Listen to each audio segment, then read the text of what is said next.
என் அன்பான பிள்ளையே, நீ உன் மனதில் ஒரு சிறிய ஆசையை வைத்திருக்கிறாய். இது நடந்தால் போதும் தேவா என்று நீ சொல்லியிருக்கிறாய்.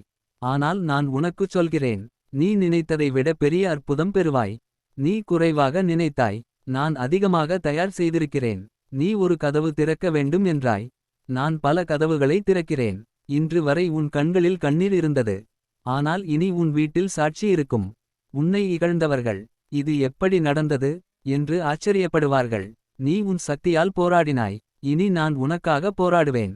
நீ அமைதியாக இரு, நான் செய்கிற அற்புதத்தை காண்பாய். உன் உடலில் இருந்த வலி, உன் மனதில் இருந்த பாரம், உன் குடும்பத்தில் இருந்த குழப்பம், இவை எல்லாம் என் நாமத்தில் அகலும். நீ எண்ணியது ஒரு சிறிய மாற்றம், ஆனால் நான் தருவது முழு மாற்றம். நீ எதிர்பார்த்தது ஒரு ஆசீர்வாதம், நான் தருவது தலைமுறை ஆசீர்வாதம்.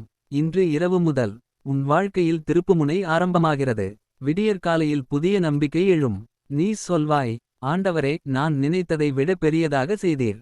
பயப்படாதே, நம்பிக்கையை விடாதே, ஜெபத்தை நிறுத்தாதே, ஏனெனில் நான் உன்னோடு இருக்கிறேன். நான் செய்யும் அற்புதம் உன் சிந்தனையை விட பெரியது, உன் கனவுகளை விட உயர்ந்தது, உன் எதிர்பார்ப்பை விட மிகுந்தது. அதை காண தயாராக இரு.